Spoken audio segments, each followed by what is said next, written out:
I'm Tom McNar. I'm on the Security Studies Program faculty. It's just a great honor and pleasure to introduce Professor Oriana Mastro today to talk about China becoming a global military power. Oriana's fairly new to SSP. She joined the faculty last fall. After getting her PhD at Princeton, she studied with Tom Christensen and Aaron Friedberg, for rivalry fame, so you can imagine that kind of introduction to China and the U.S. She came to Princeton from Stanford, and I remember when we interviewed her being very impressed because sort of halfway through Stanford, she just up and says, I need to learn Mandarin. So she goes to China for a year and learns it. This was not an option for me in 1968, but still, it just strikes me, even in the 2000s, that's a pretty gutsy thing to do. And it's not the only gutsy thing she does. In 2009, in the middle of her master's degree at Princeton, she enlists in the Air Force and goes to officer candidate school, and she's now a captain in the Air Force. I said, what in the world prompted this? You know, and actually, it's sort of the story you'd like to hear. It was something different. I thought I'd try it out. I wanted to give back something to the country. I thought I'd do it for 4 years and quit. Well, she's loving it, and she's, of course, the Army would have her out in an infantry platoon, right, running around the countryside. She's actually been on the Chief of Staff of the Air Force's staff group, briefing him on China, prepping him for his trips to China. She tells me she just got into the attaché program, so her summers will be spent in Beijing, you know, at government expense. I just think it's a wonderful start to what's going to be a terrific career. And I think you're all interested in this. I've read the paper that this is based on. The operative word here is global. I mean, you don't even have to care about China to know that they're developing a military, right? Just a casual reader of the paper knows that. And most of it's focused on the neighborhood. But what Oriana is arguing here is ultimately they're going to develop a global military capability, power projection capability. And you know, I think she and I agree. Whether or not that happens, I'm terrible at predictions. She may be better, but whether or not it happens, it's certainly possible, and it's something the United States has to think about, has to think through sort of strategically. And so at the end of her presentation, she does talk about the implications for the United States. So with that, let me get out of here and give you Professor Oriana Mastro.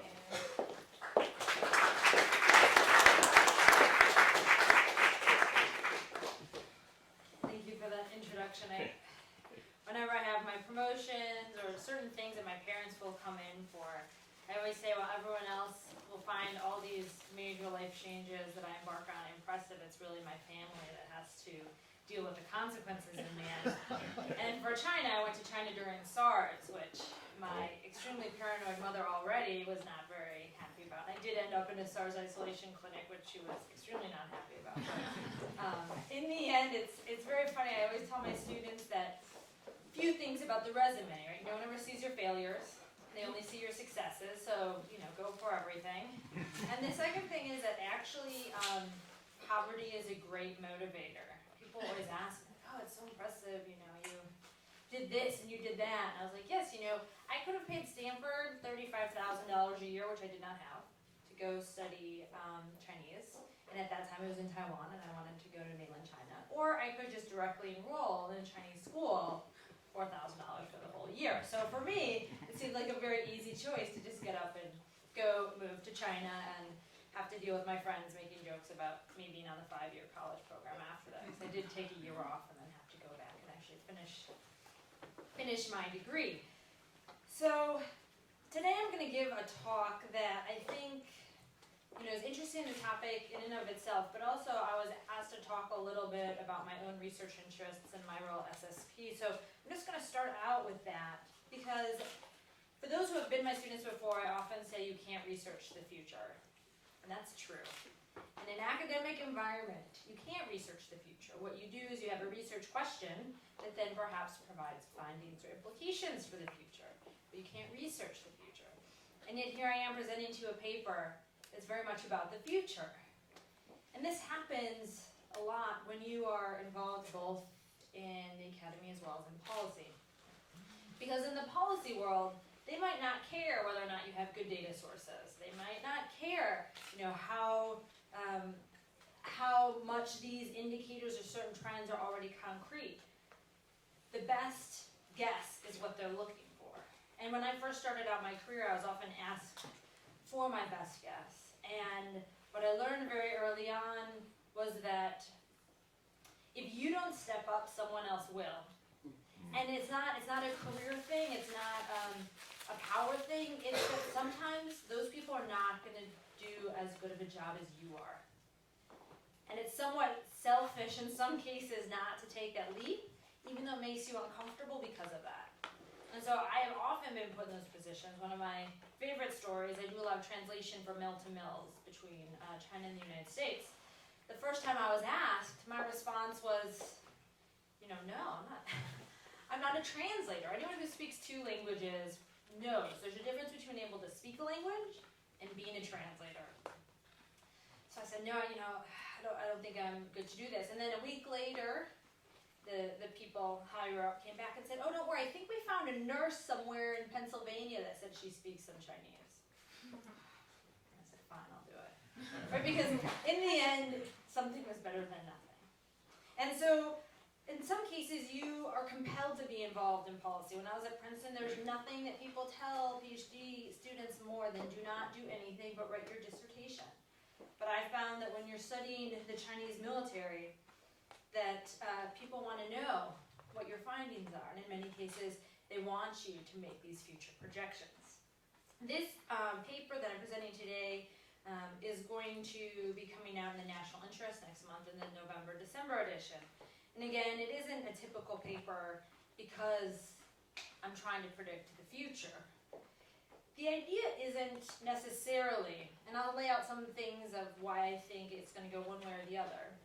But when it comes to China, and I think predictions or intel in general, we get our minds set on certain ideas of what is possible and what is not.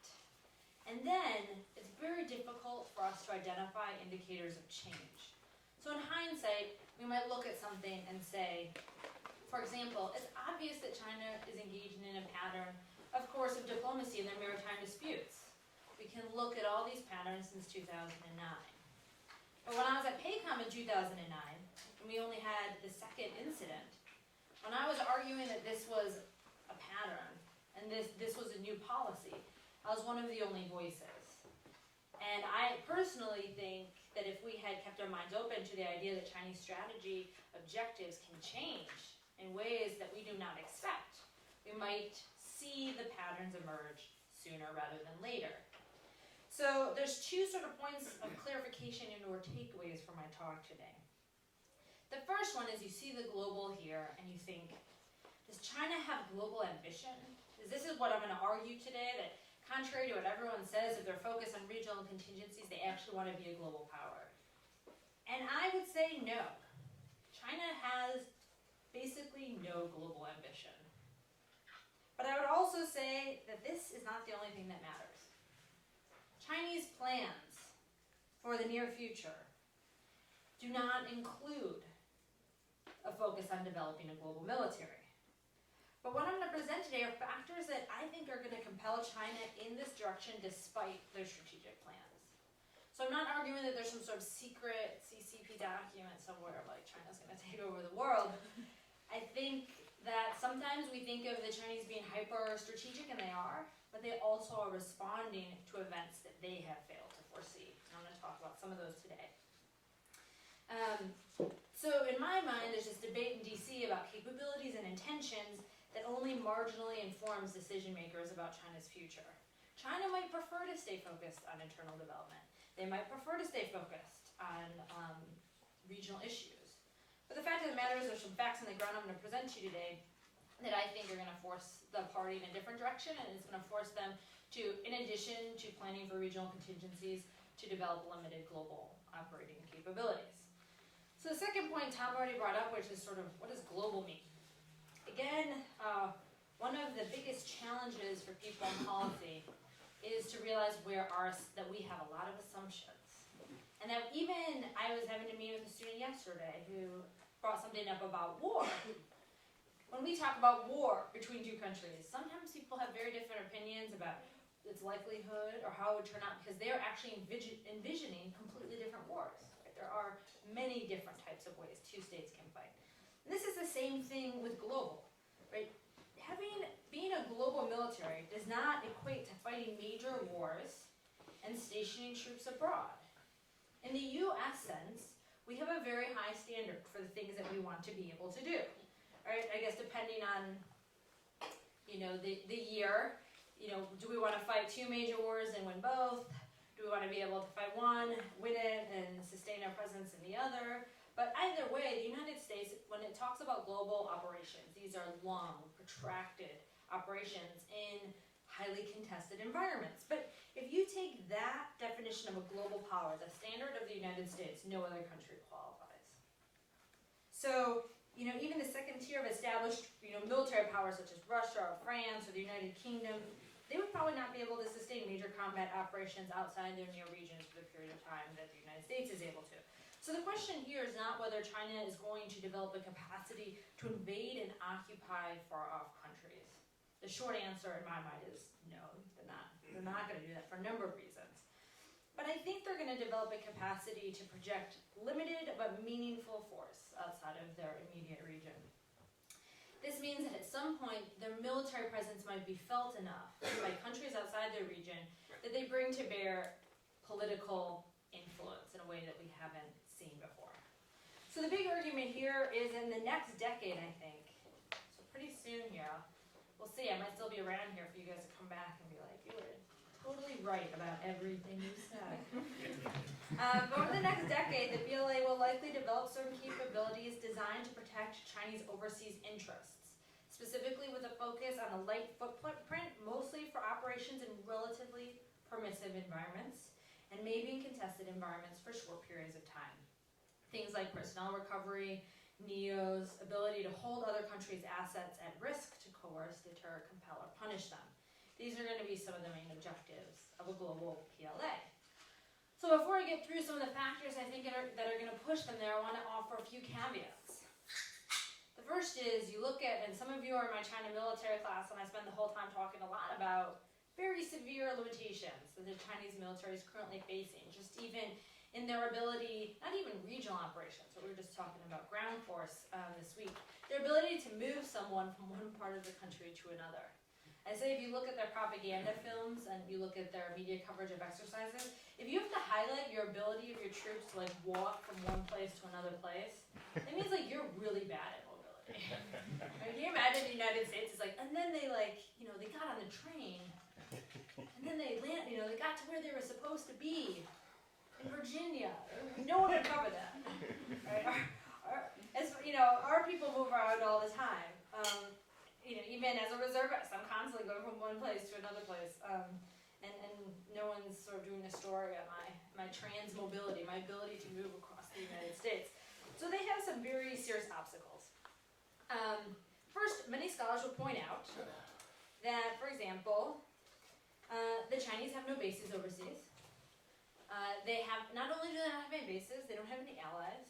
A lot of people say they don't even have any friends, So the logistics of these they have no long-range logistical capabilities.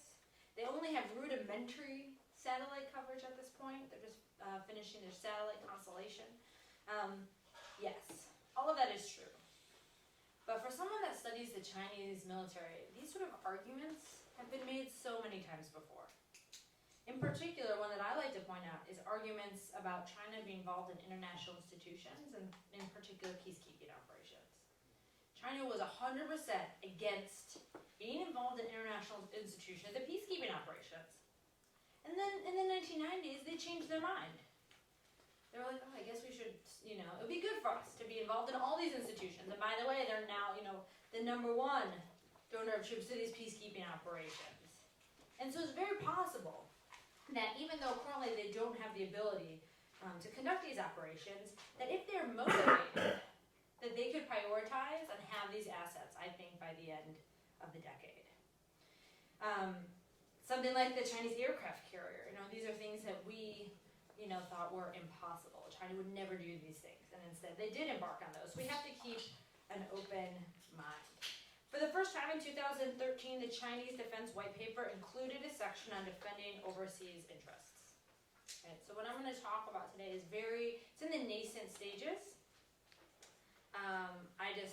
I'll talk a little bit about this more, but I just looked over some more recent strategy documents coming out of China, which makes me even more confident in my predictions today that I just saw a couple days ago.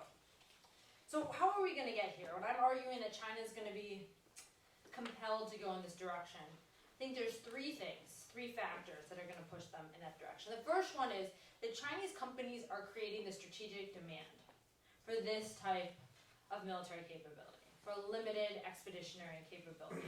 Economic motivations, I think, are going to be one of the main drivers of the development of China's limited global power projection capabilities. So right now we have approximately 20,000 Chinese companies that are in over 180 countries, and they're creating a constant demand for government protection of their assets. Chinese overseas investment is growing.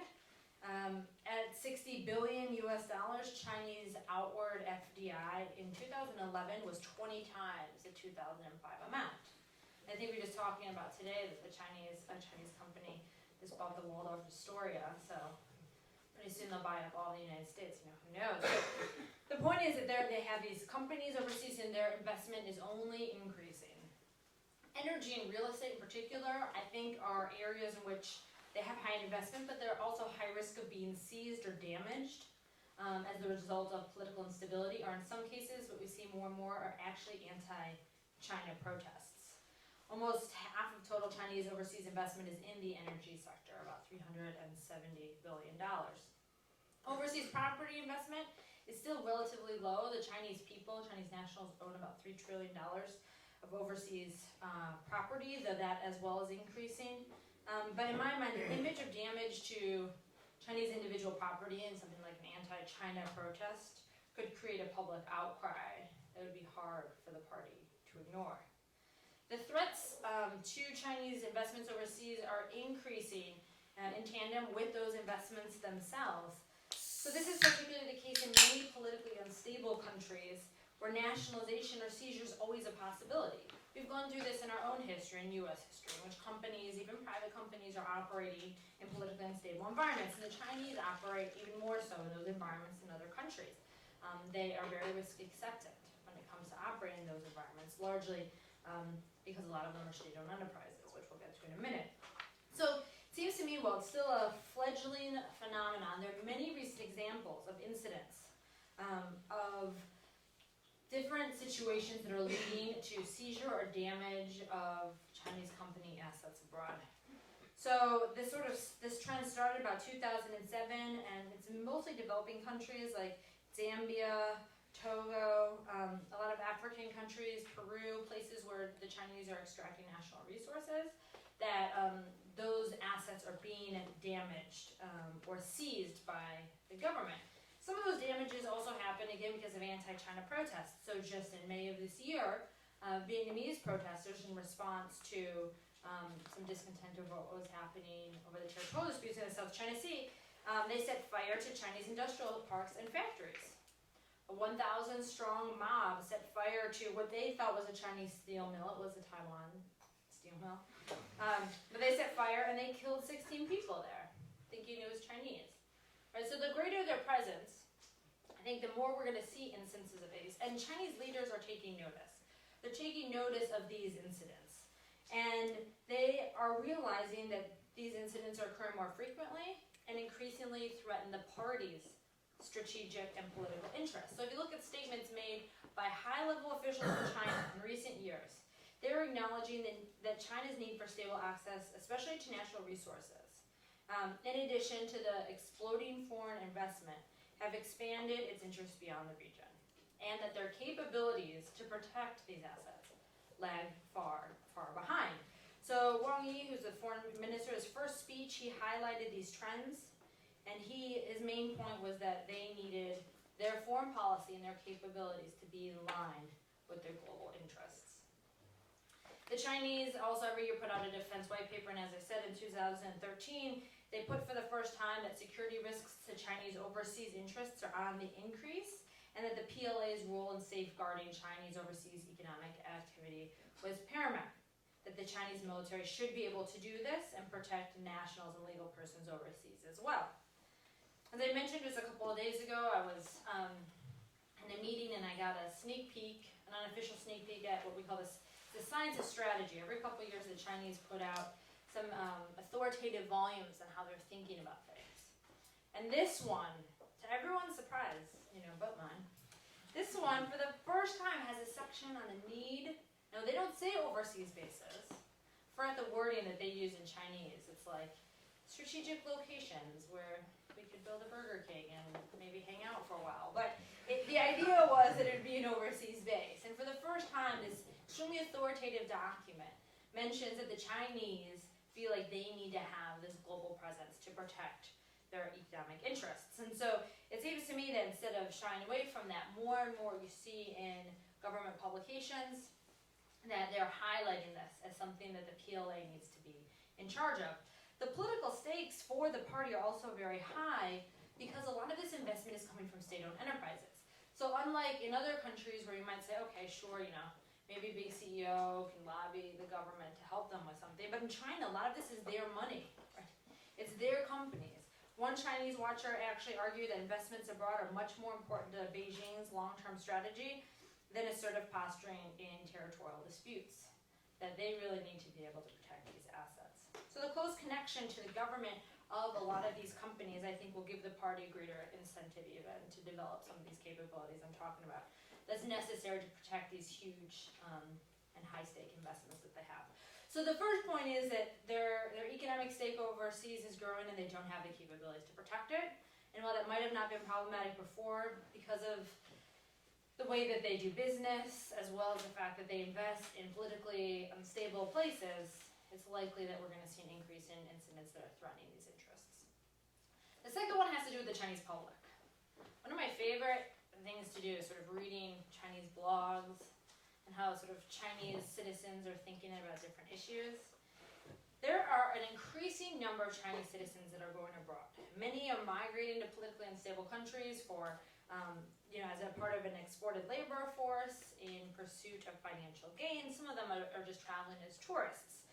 But in the 12 months leading up to May of 2014, Chinese nationals recorded 98 million overseas trips, a number that had increased by an average rate of over 10 million a year in the last 4 years. By 2020, there'll be approximately 150 million Chinese nationals at a given point in time traveling or living abroad. That is a lot of Chinese, overseas Chinese, and they expect their government to be able to protect them, to provide certain guarantees for their protection. So much so that there's a whole Chinese term just for that, for the government's need to protect Chinese overseas nationals when they're traveling. And they set up in 2006 an actual bureau to do this because of the demand. So what does this mean? This means that even despite sort of maybe an economic downturn or their focus on regional contingency, that I think the domestic political support to shift focus a bit and to develop these expeditionary capabilities is there. It's coalescing as more and more Chinese nationals find themselves in situations of danger due to a combination of misfortune, political instability, sometimes in the host nation, or even sometimes because they're being targeted. So in the paper I have a whole list of different incidents of things that have happened. In 2007, in April in Ethiopia, 9 Chinese workers were killed, additional 7 were kidnapped. 2011, 4 Chinese oil workers were kidnapped in Colombia. We have a number of abductions in Sudan, more in Nigeria, and a number of Chinese nationals that were killed in Afghanistan and Pakistan. 14 of them were killed in 2004, and this is what led to this outcry to establish the Special Bureau. Chinese nationals are being targeted because of perceptions of unpopular labor practices, but also general anti-China sentiment in a lot of these countries. According to the Chinese government foreign ministry, every day their consulates and embassies deal with 100 cases of Chinese nationals that find themselves in danger. And there's a whole slew of evacuations that obviously happen. In these situations, the Chinese aren't being targeted, but from East Timor, Lebanon, Tonga, Chad, Thailand, Haiti, Iraq, all these places, the government needs to be able to get their citizens out of these places of danger. So in a very famous evacuation, in 2011 alone, they evacuated 48,000 Chinese nationals from Egypt, Libya, and Japan. But in a lot of these cases, they have to rely on other countries' assets to do so. And they rely very heavily on what the sort of netizens say sort of diplomatic ways of dealing with these issues. The Chinese just they'll pay kidnappers. They'll do whatever they need to do to get their people back. And so there's this complaining that's happening now of the fact that why are we investing all this money in our military when we can't protect our people when they go overseas? The government is relying too heavily on citizen awareness of danger and then diplomatic mechanisms to deal with a lot of these issues that when it becomes a higher scale, when you have 150 million Chinese overseas and they're encountering problems, this idea that diplomatic mechanisms will resolve everything is not what they think is the best way of going about it. They believe that the government should be able to protect them. And interestingly, while the Chinese criticize the United States for almost everything it does outside of its borders, when the United States conducts operations to rescue hostages, for example, a 2012 Navy SEAL operation that rescued 2 hostages in Somalia, the Chinese media sort of had a tacit approval for this type of operation, which is strange for a country that's completely against interfering in the domestic affairs of some other country. Sending military personnel into that country is a pretty high level of interference. But for them, this idea, and especially Obama's speech afterwards in which he said that the kidnapping of U.S. citizens would not be tolerated, the Chinese citizens were very supportive of this. And they continue to be unhappy that their government doesn't have the same capabilities to protect them when there is, as the white paper says, a war, a riot, or political disturbance. The PLA should be able to protect and evacuate the Chinese people swiftly. And right now this is aspirational. It's in their documents, and a lot of PLA high-level officers are writing about it more and more, but they haven't quite got to the point where they are developing these capabilities. So the public expectations are growing, and it seems that the party's credibility is becoming more and more attached to this issue. That if they are unable to swiftly and effectively protect Chinese interests in the farthest corners of the globe, then you might have a problem, not only overseas, but also at home. So just recently in May, when their premier Li Keqiang visited Angola, he made a statement, basically, summing up my argument, which is that the Chinese economic interests, their companies and citizens overseas are increasing, and their legitimate rights and interests, as well as personal security, has become an increasingly prominent issue in mainland China. This is the responsibility of the party and the government to deal with it. So that's the second one. We have these big companies all over the place. We have Chinese nationals that would be very supportive. So the nationalistic sentiment is going to be supportive of their government being more and more involved when it comes to the livelihood and the lives of Chinese nationals. The third one is has to do with how is the rest of the world going to respond to this? Obviously, if China decides they're going to start, conducting wars and stuff overseas, the whole international community is going to be really unhappy about that. Also, we can already see that as China improves its military capabilities, they have come under some criticism. And the Chinese don't like this. What they would argue is that they're embarking on a normal modernization program in the defense of their core interests, and so they call it the China threat theory, this idea that as China's military power is increasing, they're becoming more of a threat to the region. But what's interesting about these types of operations, about operations to protect your national interests abroad, is that most countries think these are largely justified. Right? If you are going into a country because your citizens have been kidnapped, then that seems like less of an intention to be a global hegemon and more a necessity to do what every state, the most basic thing a state does, which is protect its citizens and its assets.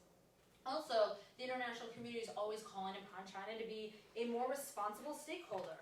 Right? They want China to contribute more to peacekeeping operations, humanitarian assistance, and disaster relief.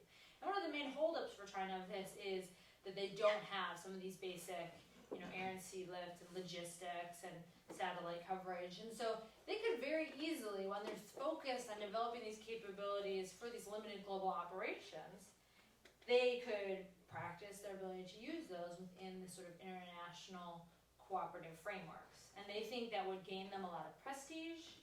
This would gain a lot of support with other countries.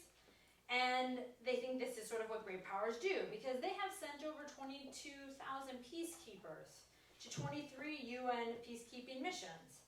They have the largest number of troops sent for engineering, transportation, medical support out of all the contributing countries. And yet consistently, they're criticized for not doing more. Because the size of their country, because of their economic growth, they should be able to contribute more. And so they have agreed to increase, the amount they give to the UN defense budget. And they have, for example, just last year agreed to deploy the first combat troops ever to a UN peacekeeping mission that was in Mali. So it seems like the leadership is taking a broader view of their security interests, and there might be this second order effect that's very positive that could create more support among party officials that focus on international image. So maybe some party officials aren't as concerned about SOEs or even Chinese nationals overseas, but here is something that they could do to improve their international image. And it's a way to build military capabilities in a way that is justified. And they could practice these in non-threatening missions, like HADR, NEOs, or peacekeeping. So this is a way that China could build a global expeditionary force while mitigating the consequences, mitigating any sort of adverse regional response, because they could very legitimately say, we're doing this for these reasons, we're dealing with these overseas threats in a cooperative way with the rest of the international community. So, given these domestic, international, and commercial drivers, I think China's attempts to build global power projection are going to be limited and modest, but they're going to be real. They're going to be something that the United States is going to have to deal with. Just because it's not on the scale of the United States doesn't mean it doesn't have great implications for the United States, as well as for the region. Now this is, it's interesting, I always have in all my papers this sort of implications for the US section.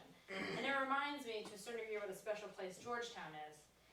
That we have this because I was recently writing a proposal for the annual political science conference. And I was writing a joint proposal with a colleague of mine from Princeton. And in an abstract, I included a sentence of implications for policy and for the United States, which he refused to put in the paper because he said, I'm an unbiased academic. I'm not supposed to care about the United States. And I said, well, I guess that's what most people at these conferences feel like, but unfortunately, I always have in the back of my mind, like, what does this mean for the real world? As unbiased doesn't mean that perhaps you're supposed to be unbiased in your analysis, I say, but maybe not so much in your recommendations. So I think it's important to look at the implications of what this means for the United States and the region. First of all, it's important, I already said there's a lot of caveats to this. If China's going to embark on this path, there's a lot of changes that we should see in the next 10 years happening in China. If they're going to have an effective global capability. They're going to demand some very specific changes to current force posture. So for those of you that are interested, I have a whole other paper that just looks at all the different services and types of platforms that they would have to get. This also goes to the fact that I do research on the theoretical side and the policy side, but then I also write some stuff that's more in the operational realm. So I'm only going to give you a few of these here, but these are important points. The first is that China is very particular. It's particularly weak in some of the areas in which they need key enablers required for any sort of expeditionary capability. Airlift, sea lift, C4ISR logistics.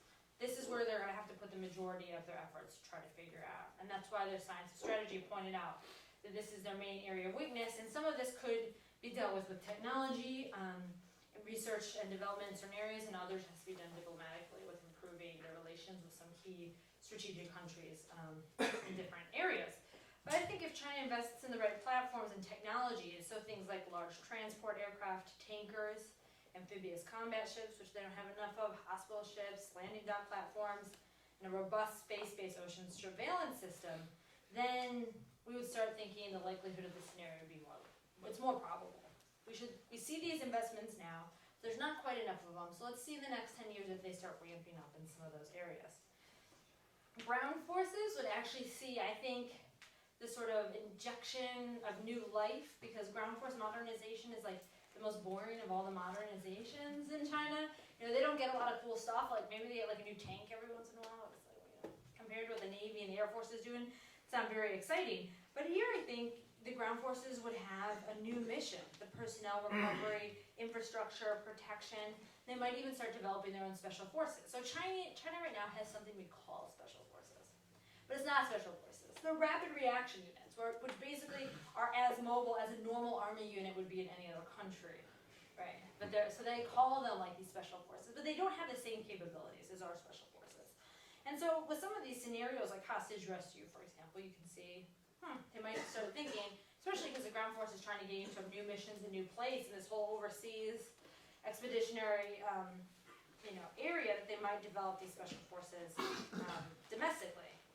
They also need to embark on organizational reform. So this is a little more complex for those of you who don't know a lot about China, but basically China is divided right now into military regions. And and it's extremely difficult for them to do any joint operations because of these military regions. So each region is in charge of certain contingencies, but obviously they'd have to use forces from other military regions. The commanders of all these regions are Army, even though some of the main contingencies are Navy. And they constantly talk about, if they're going to be able to do just basic joint operations, let alone global operations, they need to change the system. So they go back and forth every year about whether or not they're going to change this system to allow for the ability to conduct global missions. And they recently, in the last Party Congress, they said that they were, well, reports say that they wrote that they were going to change the system, though they denied it immediately, which suggests that they probably will. They just are not ready to tell us about it yet. And so you might see internal organizational changes to allow for this type of mobility. Also, even though China, I don't think, is going to seek military alliances the way the United States does, or even establish permanent military bases overseas, because I do think this goes against how they think about themselves in the world, right? Hegemons, imperial powers do that sort of thing, and they have been arguing against that for, over 6 decades, and so it'd be difficult for them to make that shift. But they might make arrangements or have strategic partnerships and then make arrangements to use existing facilities, for example, in the Indian Ocean, to restock and refuel. And if they are faced with a very severe operational imperative, then they might make those changes they need to their foreign relations. They might sort of decide, okay, we're going to do this differently. And there is some discussion about the need. Maybe they don't like to call them alliances because that's the way the U.S. does things, and they're trying to get rid of the alliances the United States has in Asia. But they would talk about it in a different way, but operationally it might have the same implications. So if China does all this, they develop the platforms they need, they make some organizational changes, they're driven by economic and domestic and international factors to develop a limited operating capability beyond the region. What does this mean for a lot of actors who are interested? The first one is, I started this talk by saying they don't have any global ambition, and I believe that. Once you have the ability to do certain things, right? Once you have a hammer, everything looks like a nail. And we should think about the feedback loops of, okay, well, once they get this ability to get more involved, are they going to have maybe a heavier and heavier footprint in some of these countries? The other thing about this has to do with what it means for regional stability. So my personal opinion, and I don't think I'm alone in this, is the number one thing that is imposing caution on the Chinese military right now, in South China Sea, East China Sea, Taiwan, is not U.S. deterrence. It's not, oh no, we have 60% of our Navy in the region. It's not the U.S.-Japan alliance. What it is uncertainty about their operational capabilities. China has not fought a war since 1979, and that one didn't go so well. They've done so much since then, and theoretically, they should be able to win a lot of these conflicts they're preparing for, but they're not sure. They're not sure how their soldiers are going to fight when the time comes. And so if you get some of that practice, that operational practice in other areas, that might get rid of some of that uncertainty. And once you have that operational experience, even if it's completely legitimate, even if it is just conducting, NEOs, and so you're relatively uncontested environments, you're just evacuating your people from dangerous areas, these are operational experiences. And so it's possible that if they develop these more robust global expeditionary capabilities, that even the regional contingency plan is still going to be the focus. And then they're going to take the lessons they learn from these global operations that they conduct And they might be able to then have more confidence in their ability to achieve regional objectives through the use of force, potentially, or even just a reliance on threat of force in their military. So their preferred methods of achieving their traditional security objectives might change as their capabilities change. And also, what they want to accomplish might change. There's a lot of surveys right now about whether China should be a global power. And my favorite, just recently, one of the big Chinese newspapers put one out, and the question was, do you think China should strive to be the world's strongest country militarily? And over 80% of the respondents said yes. But 50% said that they don't approve of announcing such a policy publicly. So they want to be the global military power, but it's better not to mention it to the rest of the world. And so in a future scenario, it might be possible that they will change their focus on what their goals are once they have certain capabilities to do certain things. Also, it's possible that if they're starting to be more confident in their capabilities regionally because of global operational experience, we could have a backlash among Asian neighbors. And China might get even more domestic boost and domestic support with its military operations regionally. Now, this all sounds very bad, but it's also important to note that there could be some good things could happen from this, right? A China that is more capable of operating globally is potentially a China that's more capable of taking on some of the burden and positioned to provide international public goods. This could further mesh Beijing in the current world order. This could reduce incentives for them to use force. This could be, the way that China and the United States can cooperate and deal with more and more global issues. Now, I'm usually not such a pessimist, but in this case, I'm thinking it's more going to go the bad side than the good side when it comes to being cooperative with the United States. Primarily because I think we like to talk about the areas. There's so many areas we can cooperate with China. And if you actually think about it, if you actually understand what Chinese interests are, you realize that in a lot of cases, we have a divergence of interest. But let's just say for now that we want the same thing. So far, we have problems because there's a divergence in our preferred tactics for achieving something. When China and the United States both might want a country to do something, but they want to get that country to do it in significantly different ways. And this prevents cooperation between the two sides. Also, China narrowly defines its core interests in domestic terms. Even this whole scenario I've laid out for you, which they're they're conducting global military operations on a limited scale, it's because of domestic drivers. And that also makes it difficult because in some cases, the United States has historically attempted to influence the outside world to influence its safety, and China thinks that's not the way to do things.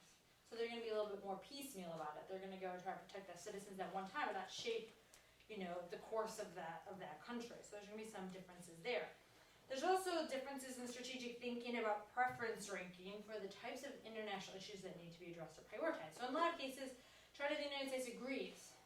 We want to denuclearize North Korea. But then where that falls in all their different priorities and preferences of that country is very different. And that's what makes it difficult for them to cooperate. So this goes to the last point about the non-interference principle. For those of you that don't know that much about China, they have this principle of non-interference in the internal affairs of other countries. This is a real thing. A lot of people who don't understand the principle see China all over the place. And I think, of course, they've thrown it out the window. But the principle is not about not being involved globally. It's about how you're involved. They think that you should not, for example, you should only deal with a legitimate government in power when you're trying to influence the course of events. So dealing with opposition groups or groups that are insurgent groups. That's not the way to do business. And it does, and they do deviate sometimes from the principle, but farther and farther from their shores. When you get closer and closer to China, the more they hold that principle sacred. And so if they start relaxing this principle, if they have to rethink this principle because here they are doing hostage rescue in Zambia, and they're infringing on country sovereignty all the time.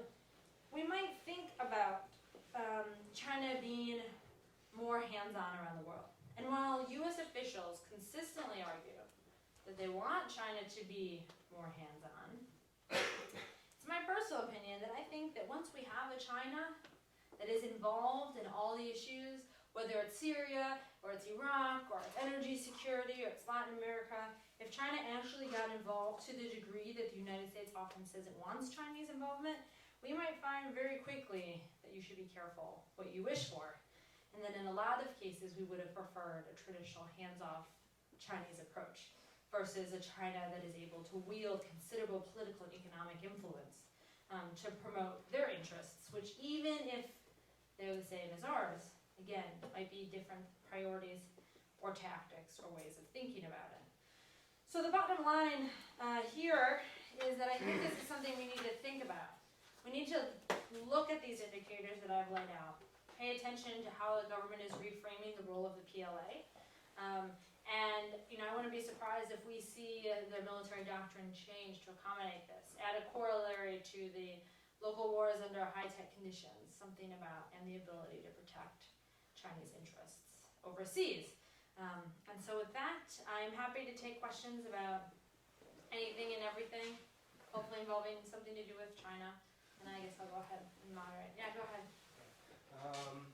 Thank you, ma'am. Very interesting talk. It's sort of a tactical question.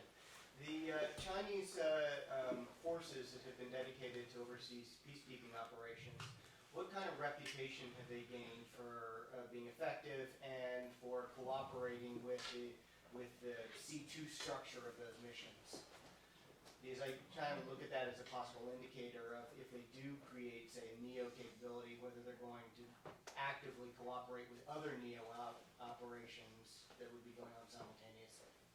That's interesting, because you're asking it from a probably more useful perspective that I've ever seen them talk about it. And so I'm going to give this answer but not really answer your question type of answer, which is the way I see them talk about it is more the things that they take from those operations, and then they, for example, have set up specific units in their army that are peacekeeping operations units that are meant to deal with certain types of humanitarian or operational things to improve their capabilities of contributing to the PKOs.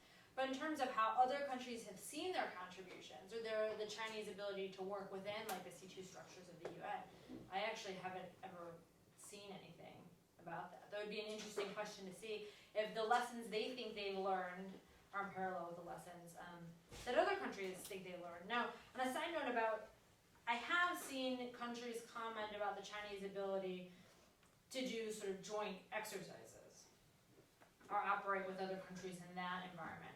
And there are a lot of critiques. But one of the things to highlight is how much they've improved over the years. So if you look at the problems that they're having now, they're very distinct from the problems that they were having 5 years ago. And I always say, as long as that's progress. And I always say to my husband, as long as we fight about a different thing every day, we're doing okay. So if we're about the same thing, then you're in trouble. So I think they evaluate what they learn from those. So I'm not sure what other countries are taking away from the experience. I'll have to look into that and tell you in class next week. Yes. Hi.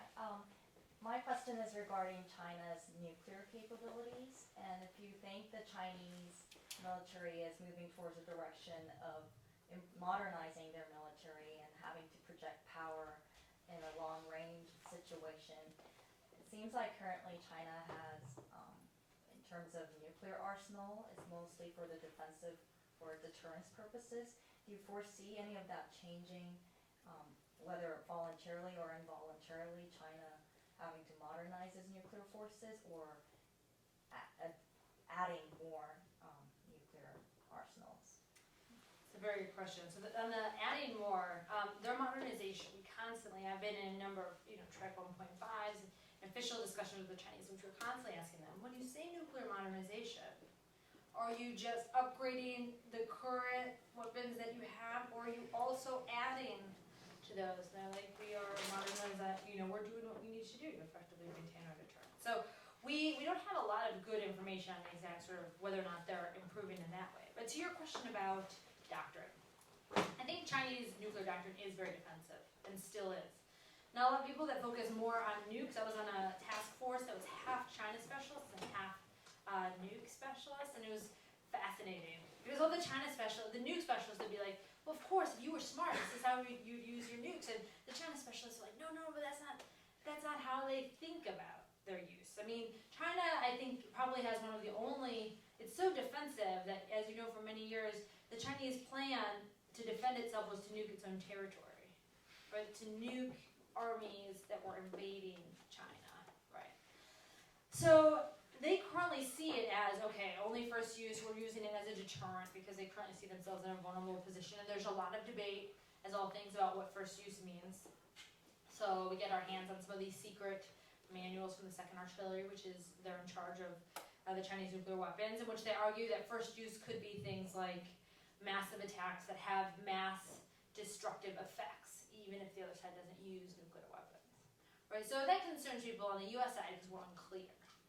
But to go to your question about whether or not they're going to change the posture, I have seen no indication of that, but I think every day, the day the Chinese realize, if they're like Pakistan, the day they realize that they can threaten nuclear retaliation in order to deal with their inferiority on the conventional areas vis-a-vis the United States, is the day that we have a very difficult war planning problem. Because right now they don't do that. Right now they don't say, you know, if it looks like we're going to lose this war, or if your conventional capabilities, if you're beating us out, we're not afraid to escalate to the nuclear level to counteract those conventional capabilities you have. They've never done that before. But then on the US side, I'm always like, I don't know why they don't do that.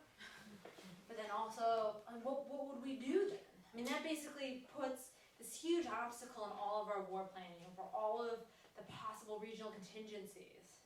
Because if the idea is that we can never win because they'll never let us win conventionally, it's a different problem to deal with.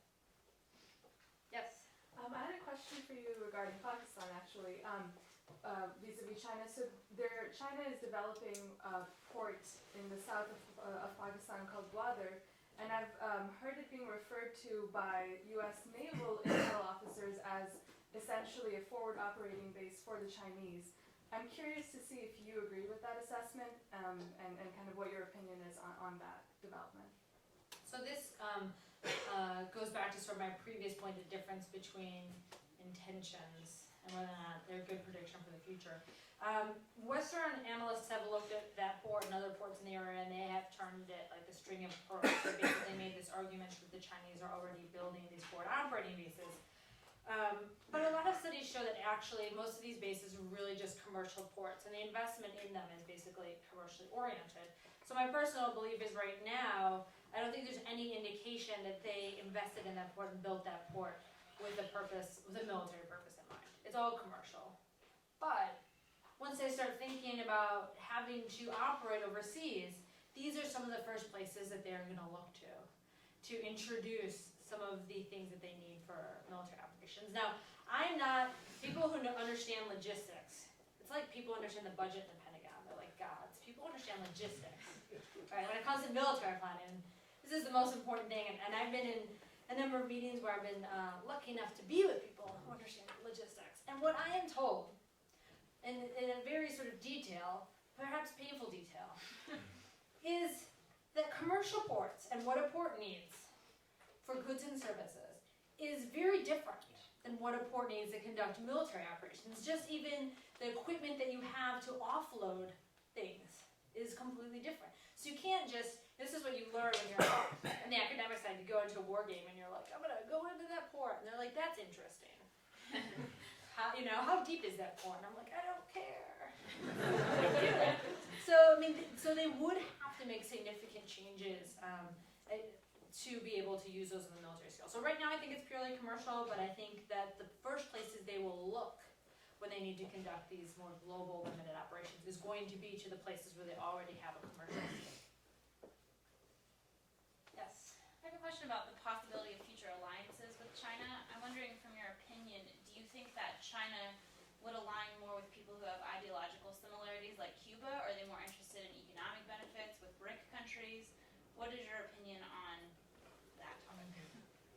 So this is something currently in flux, and I'll tell you what they're talking about now. One of the interesting things about studying the Chinese military, even I teach a course on the Chinese military, is I can't develop this course and then teach it every year without making any changes, because everything changes all the time. And one of the big things that are changing is their strategy of how they're thinking about alliances. So ideological, probably not. The Chinese argue, and I think correctly so, that the most ideological power in the international system is the United States. The Chinese don't do things for the sake of ideas and values. They're more pragmatic. They are right now focused more on the economic side, right? It's all transactional. And like I said, this is a nascent debate, but some of people that we know that are advisors to people in power are discussing that China should no longer pursue relationships with countries based purely on economic gain, right? I'm gonna gain the most from interacting with you or whatever, I'm pursuing my economic gain. They think that they should start leveraging their economic development to benefit some at the expense of others, which would be a different type of Chinese strategy. The idea here is you do that, like that is their way of forming an alliance. If we can benefit, if we can have some sort of preferential economic groupings, and we can benefit certain countries that less support our ideological preferences, but basically accommodate our preferences on our core interests. I mean, that's basically, if they will accommodate what our preferences are on our core interests, specifically, territorial integrity, we're gonna accommodate those countries more than those that are inviting the Dalai Lama to come visit them, right? So they're focused more on that, and they're thinking, okay, well, here are economic development, and that's how they're gonna get closer to certain countries, and they're gonna form what they call strategic partnerships. So in some ways, they're not alliances like what the United States has, in which what we're hoping, and this is largely the product, after the end of the Cold War, which we had to have other rationalities for maintaining some of these alliances once the threat was gone, that it's not just based on the strength of relationship or affinities of two countries, but it won't be as transactional and as ad hoc as Chinese cooperation has been in the past. That they will prioritize and focus certain countries over others. Now again, they haven't started doing this yet. I think that would look really threatening if all of a sudden China was like, this is our economic bloc. That sounds a lot like somebody else, but they think, that might be the way, since they don't have the military. The United States, we sell military weapons. We have other ways of improving our military relationship with countries. And China is exporting more and more weapon systems, but they think their economic growth is the way that they could build some of these relationships. Yes, in the back. What are your views on Thailand and Thailand's new military government, whether that's conducive to regional aspirations? That's a good question. I haven't, as far as a lot of these debates go about the Chinese and which countries they think are pivotal for them achieving their goals, I haven't seen a lot about Thailand. And I think that's largely because they sort of think Thailand kind of goes with the flow of whatever is happening at that point in time, regardless of the government in power. And so I don't have anything specific for you on that, only because it hasn't been a big topic of debate here. So, for China to become a global military power, to project power globally would require investments in certain things which they haven't really invested in the past. Do you think these investments will come at the expense of its current kind of HUAD military doctrine and the investment it's been making in there? To which extent do you think it's a zero-sum game between those two kind of aspects, or those two kind of strategic goals of the Chinese military? So in some cases, I don't want to say they haven't been investing in any of those things, right? They're developing a new transport aircraft. A lot of these things they've started to invest in. It's a question of, how many are they going to build? They have, LPDs. They just don't have that many of them. But you're right to say that I still think regional contingencies are going to take priority. So there's a number of things that could happen that could change this future. And the first is, if China engages in a war, even on a limited scale, we might see domestically retrenchment or rebuilding following that. And in that case, this could delay any unfolding of the scenario, because they're going to be more focused on dealing with the win or loss, whatever just happened in that conflict. It's also, I think that if you have certain flare-ups of other regional issues that we currently see, if that's happening all the time, it could delay this scenario because their focus is going to be somewhere else. But if you look at how much money they're investing in the military, while certain factors might delay it or accelerate these trends, they have the resources available to simultaneously develop traditional warfighting capabilities for regional contingencies, as well as limited global expeditionary capabilities. And there is a degree of overlap between those two as well. So I think they can do both, but you're right to say that they're going to be less focused on confronting threats far from home as certain issues closer to them flare up. But that might just sort of shift in the focus or delay it. But I think to a great degree, unless they change their whole sort of economic development strategy, their need to protect these interests abroad is somewhat inevitable. Yes? I'm interested in how the Chinese view the Indian Ocean, especially in light of the fact that there's the economic development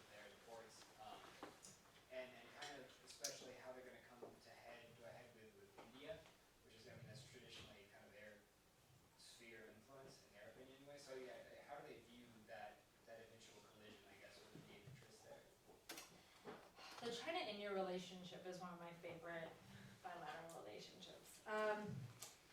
So the Chinese view the Indian Ocean very differently than when we see them discussing like South China Sea, for example. Much they see the South China Sea as sort of their playground, their sort of Monroe Doctrine, and we cannot be safe, we cannot be secure if other countries are every day conducting military operations in these waters, you know, that we consider to be, you know, necessary for our national security. In the Indian Ocean, they don't have that same sort of mentality of a degree of control that they have to have over that versus the South China Sea. Obviously, as long as there is sort of freedom of navigation and stuff like that happening in the Indian Ocean, they're fine. But at the same time, you know, they don't respect an Indian sphere of influence in any possible way, in the ocean or on land, right? So when I went to China in May and I was doing some research for a paper I'm writing on China's views on India, and I asked a lot of China scholars and officials about, you know, how do you see India's rise? And their response is like, what rise?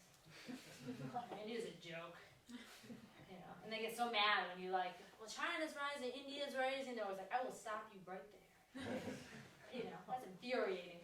And so on the Indian side, so I spent a lot of time in India, and the reason I was writing this paper because people assume that China views things the same way the Indians do. The Indians do see the Indian Ocean, you know, as this future area of conflict between China, and that the Chinese are already balancing against India by pursuing tighter and tighter relations with India's neighbors. But the Chinese, they're not really focusing, as much as a few scholars have said, like, let's march west. They're not really focusing on that arena right now.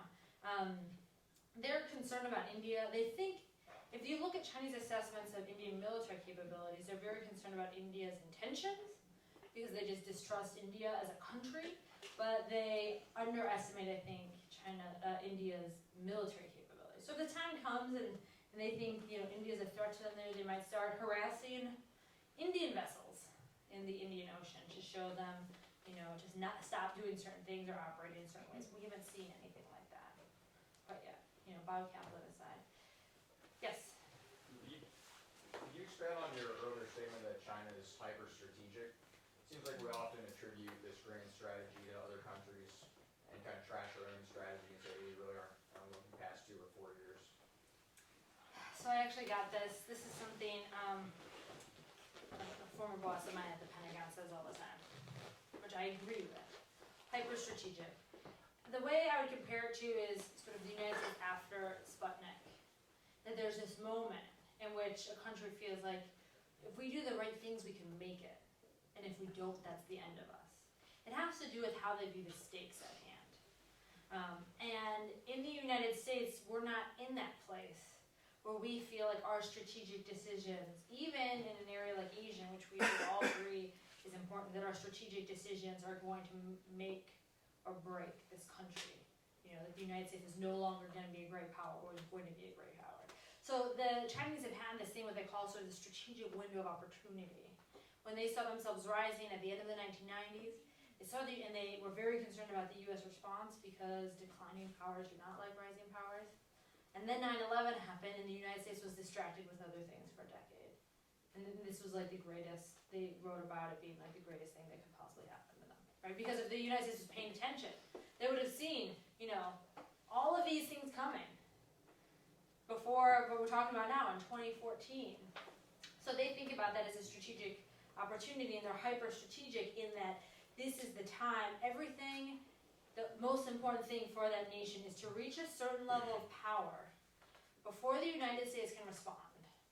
So you get this sort of fait accompli so that the United States will not undertake strategies designed to undermine their rise. And so that's what I mean by hyper-strategic. It's that they are very focused on an objective at hand, and much more so than a lot of other countries. The whole country is mobilized for this objective. Regardless of what people think about political issues domestically, it's like if you're at a sports team and you're like about to win the championship. You know, you feel much more motivated than if you were losing the whole time. So they're so close. And so the whole country is very much focused on reaching that great power status. And so they are more strategic, and they are willing to make huge national sacrifices to achieve certain goals in a way, you know, that I would think, you know, our politics in this country suggests that we're not there yet. we're not in this wartime mentality. Yes. So I'm trying to wrap my head around this idea of having to protect assets and people abroad. Because in the global economy and with the movement of people, that's something every developing country shares. Right? But not every country will obviously build bases all around the world to protect those assets and people.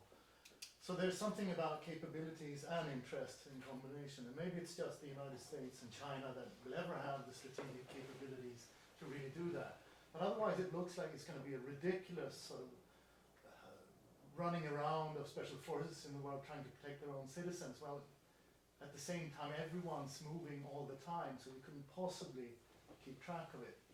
Also, the US obviously didn't build its overseas bases to protect sort of assets and citizens that way. It's more to create strategic defense in depth and to protect allies or subdue new allies. So I'm wondering if bases might be taking it a little bit too far, and rather if you could elaborate on sort of the logistics stations or whatever they could do without building bases. She also mentioned they don't really have friends, so they don't have any of those large strategic interests in defending friends either, which is sort of the main reason why the US has their bases. Right. So this is an interesting point, and I should point out before. I mean, I think ideas also are playing a role in this about what great powers do and what they don't do. Right. And so this is a large degree of how China is thinking about this. You might call it the second mover advantage or second mover influence, in which they see how the United States has dealt with certain things, and that is creating a bias in their minds about what is possible for them. So a lot of the debate centers around, this is how the United States does it, what are the pros and cons of this approach? And so you're right, they've come out on the con side when it comes to basing, and when it comes to being involved in the domestically, in any sort of sense, especially in the military sense, because they think it's ineffective. They evaluate US history and they think, what you should really do is these sort of small things to deal with whatever your aim is in that precise moment. Don't let it expand because it becomes extremely costly and extremely ineffective to keep troops in places, to have bases in certain places. So you're right, bases, they don't use the word bases. It's kind of like how we talk about places, not bases. Like different places that, they could operate out of if they need to, but not have a presence there. And they think that even though, you don't need alliances, you just need common interests. You just need countries that you can pay to be able to use their bases in certain contingencies, or things like that. So you're right, it's a different mentality to how they're going to deal with that.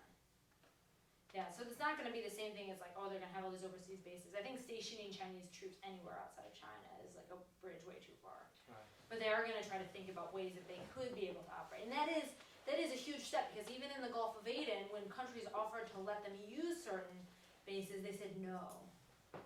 Because they were like, ooh, we're not sure. Like, that was a step for their strategy and their thinking about these issues, and they were like, I don't know, I'm not sure we can do that quite yet. So it seems like crazy to be like, then they might operate from these countries. Like, okay, fine, but they're not open to that quite yet. Yes, Tom. Yeah, let me come at Robert's question, I think, from a different direction. I was thinking, the U.S. has global economic interests, and we can pull off a NEO and we can protect the firm, but the forces for that are almost vanishingly small in our force posture. Our approach to this has been to sustain, we don't do this well all the time, but to sustain balances of power in which like-minded countries can sort of do business as usual, don't feel intimidated. So we have a Marshall Plan to revive Europe's economy, and then we station troops there during the Cold War. CENTCOM's purpose before we invaded Iraq was to kind of provide a balance of power around Saudi Arabia so they could make decisions about oil pricing in some sense of security. The Chinese force posture you're describing and the approach, these little things, only works within a global order that's sustained by somebody else, namely us. Mm-hmm. If we choose not to sustain the global order, and that seems to me to be the core debate we're having with ourselves, or if the Chinese come to resent the global order that we're imposing, and I'm not sure they will. I think we have common interests at that level, but maybe they do. Then what you describe is just totally inadequate. It's just very small instrumentalities. The Chinese will find themselves needing to be much more engaged in the world, with bases and everything else that goes with it. In a sense, they'll be creating a competing global order. So to me, this only works if the Chinese kind of accept U.S. global hegemony and keep the big order so the Chinese can operate and do small things within it. I think that's right. You know, that China would have to accept U.S. global hegemony. Well, they do. I mean, they do not right now accept regional hegemony on the part. No, in their neighborhood they never will, but around the world they might. They do accept that, and I think, you know, the logic you're laying out, I wouldn't necessarily disagree with that.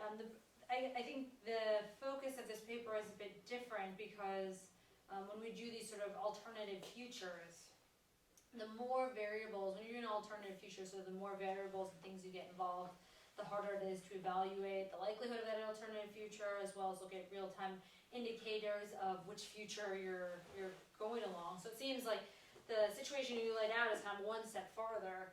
I would say that before we would get to this point where China is then questioning whether or not they accept the U.S. as a global hegemon, maybe we should be actually doing higher scale operations. We have to get over some of these hurdles that they currently are facing. And I think the most likely drivers for them to get over those hurdles are the ones that I presented today. I think that's a necessary first step before we get to some of the scenarios. Yes. Yeah, you mentioned earlier that one of the reasons why China would expand to become sort of a global military power is because their FDI is increasing, the amount of overseas trips is increasing. I'm just wondering, with regards to that data, what percentage of that, like how much of that sort of expansion overseas qualifies as expansion outside of their region? So how much of that FDI, how much of that overseas expenditure counts as not within East Asia or Southeast Asia? So a lot of the statistics about travel and tourism, I had them somewhere else broken down more significantly, but it's a great deal of it is outside of the region. Now you're right that they are investing more and they're having more tourism within the region, but a lot of the statistics about, you know, the incidents and things like that is happening mostly in Africa and the Mideast. Is where actually, you know, if we're going to be concerned, I guess, about sort of the bias driving this, you might say, you know, this isn't about China and the world, this is about China and Africa and the Mideast. That's where most of these people are going, and that's where most of the money is going, because the investment side, as I said, over half of it is in the energy sectors, and that's outside of the region. Yes? Recently, there's been a little bit more of a vigorous public discussion about the air-sea battle operational concept and the most commonly proposed alternative of offshore control. I wonder if at this stage you've seen any Chinese sort of feedback or commentary on that discussion, or maybe even more broadly in the region among our allies. Yes. So, I always get these air-sea battle questions. So my first job at the Pentagon was to help the chief write that article on air-sea battle. And I remember when I read it the first time, this was, you know, I just started, so I didn't know how to work within the Pentagon yet. So I gave very candid feedback. And I said, Your first mistake, right? right, I had this 06 from it back, be like, thank you, Second Lieutenant, for your frank comments. And I was like, one of many blunders, but I remember writing, like, you know, for some of you that have had me as a professor, I'm like, what is your argument? Define your concepts. I have no idea what you're talking about here. So that's what sort of I wrote all over the document, and like most things, the Pentagon, they chose to ignore me when they published it. But so the first thing I would say is air-sea battle means very different things to many people. The way, you know, the father of air-sea battle, who I worked for, describes air-sea battle is very different than what I've seen elsewhere. So maybe in this one circumstance, I have a little bit of a bias because I was sort of raised in this air-sea battle home at the Pentagon. But the basic idea of air-sea battle is a higher degree of joint operations, right? That's the whole idea of it, was to get the services to work together and be able to conduct operations more jointly than they had before. Ensure that all of our platforms can communicate with each other. Ensure that we don't have redundancies in weapons programs, things like that. And it was seen, you know, and it could be about any country that has anti-access aerodynamics. This was about China. We were working on China, so it was about China. And the focus was also on this sort of message, I guess, messaging, which is there's nothing that Chinese fear more than the U.S. ability to conduct joint operations.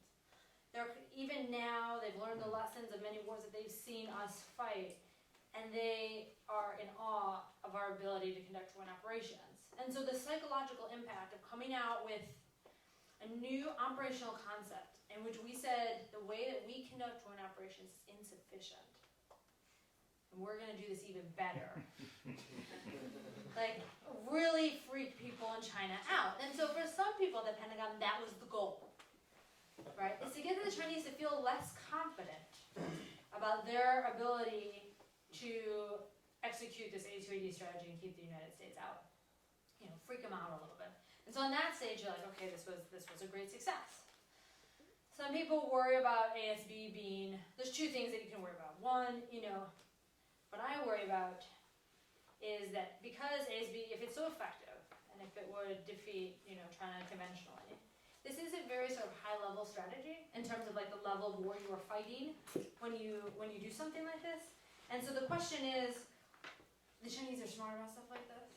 Would they ensure that they would fight a war in a way to not get to the level where ASB would be on the table? We are very bad at dealing with low-level conflicts. We continue to be. So does that prevent, you know, some of these local limited wars over stuff and things like that? No. The only other thing I would say about ASB versus offshore is I actually think the main pillar of China's A2AD strategy, the one that they rely the most on, is not the kinetic, it's not geographic, it's not political. It's what I call sort of a deterrent pillar, which is the Chinese are hoping that they will convince the United States that any conflict would be too costly for the U.S. to fight, or that they will ensure that the United States doesn't fight the way we're used to fighting if we do decide to get involved. And so before we are even at that point, the United States is going to opt out. The big question here is not balance of capabilities. China knows the United States has a stronger military. We continue to show and tell them, and they're like, yeah, I got it. This is not affecting my strategic decision making because I already know that. The thing that they are up in the air about is U.S. resolve. And so offshore balancing, when you're like, I'm really resolved, but I'm just going to like go over here for a while. It's like, no. You know, I say one of the things that we need to show is not only our capabilities, but our willingness to fail and our willingness to absorb costs. You know, we'll do an exercise and it'll be like, and then we won and we lost nobody. Chinese are like, please, the day you lose someone is the day you go home. So we need to show that we are realistic about our assessments of how conflict would happen. We'd be willing to fight it anyway. So ASB, you know, the other thing people don't like about it is whether or not it holds targets in the mainland at risk. And I would just say that the Chinese 100% have the expectation that if they fight a war with China, the United States would strike the mainland. They expect this. The mainland is not the same to China as the homeland is to the United States. And I think control and escalation dynamics is important. And so I would say we need to think about what the Chinese consider escalatory, not what we consider escalatory.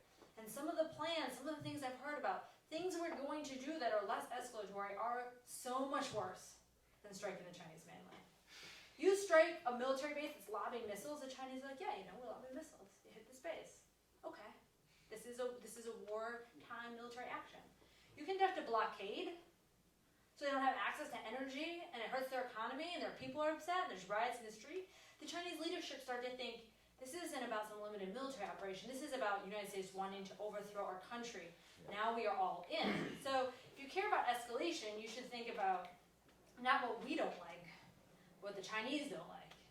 And stop being so concerned about hitting the mainland and start being more concerned about some of the other policies, some of the other plans that we think would be better for those situations.